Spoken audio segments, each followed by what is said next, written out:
অবশেষে নবম pay commission গঠনে যে আশ্বাস দিলেন অর্থ উপদেষ্টা। কালেকণ্ঠ পত্রিকায় 2 জুলাই রাত 11:45 এই দারুণ সুখবরটি দিয়েছে অর্থ উপদেষ্টা সরকারি চাকরিজীবীদের জন্য। দেখতে পাচ্ছেন নবম পে কমিশন গঠনে যে আশ্বাস দিলেন অর্থ উপদেষ্টা। কালেকণ্ঠ পত্রিকার একটি প্রতিবেদনে বলা হচ্ছে নবম পে কমিশন গঠনে যে আশ্বাস দিলেন অর্থ উপদেষ্টা। মূলত কি আশ্বাস দিলেন অর্থ উপদেষ্টা আজকের এই ভিডিওর মাধ্যমে আমরা সেই বিষয়টি জানতে পারবো। তাহলে চলুন শুরু করা যাক। খুব অল্প সময়ের মধ্যে নবম পে কমিশন গঠনের কার্যক্রম শুরু করা হবে বলে বাংলাদেশ সচিবালয় কর্মকর্তা কর্মচারী সংযুক্ত পরিষদের নেতাদের আশ্বাস দিয়েছেন অর্থ উপদেষ্টা সালেউদ্দিন আহমেদ।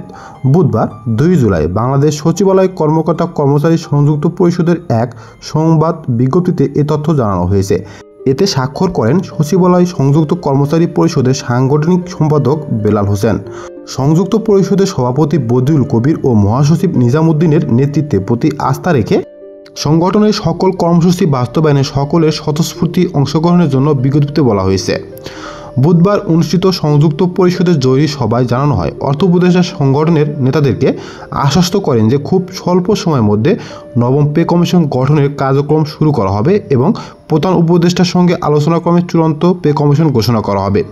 এছাড়া সংযুক্ত পরিষদের নেতারা উপদেষ্টাকে সচিবালয়ের কর্মচারীদের জন্য রেশন ভাতা চালুর যৌক্তিকতা তুলে ধরেন।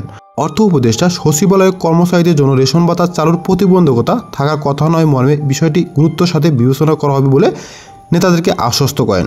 সবাই উপস্থিত ছিলেন সংগঠনের প্রধান উপদেষ্টা মোহাম্মদ তোহা, তৌহিদুর রহমান, শাহিন গোলাম রব্বানী, নজরুল ইসলাম, মোহাম্মদ নুরুজ্জামান, মিজানুর রহমান শিবলু, শাহাবুদ্দিন আব্দুল কাদের, শুভ, সুমন জিয়াউর রহমান, শহীদুল ইসলাম, তোফাজ্জল হোসেন প্রমুখ। তো সরকারি চাকরিজীবীদের জন্য কিন্তু এর চেয়ে বড় সুখবর আর হতে পারে না। যদি নবম পে কমিশন স্বল্প সময়ের মধ্যে গঠিত হয় তাহলে কিন্তু সরকারি চাকরিজীবীদের নবম পে স্কেল দেওয়া হবে। ভিডিওটি ভালো লাগলে বেশি বেশি শেয়ার করুন আপনার বন্ধু বান্ধব এবং কলিগের সাথে। আর হ্যাঁ, পরবর্তী ভিডিওর নোটিফিকেশন পেতে চ্যানেলটি সাবস্ক্রাইব করতে ভুলবেন না। সবাই ভালো থাকবেন। আসসালামু আলাইকুম।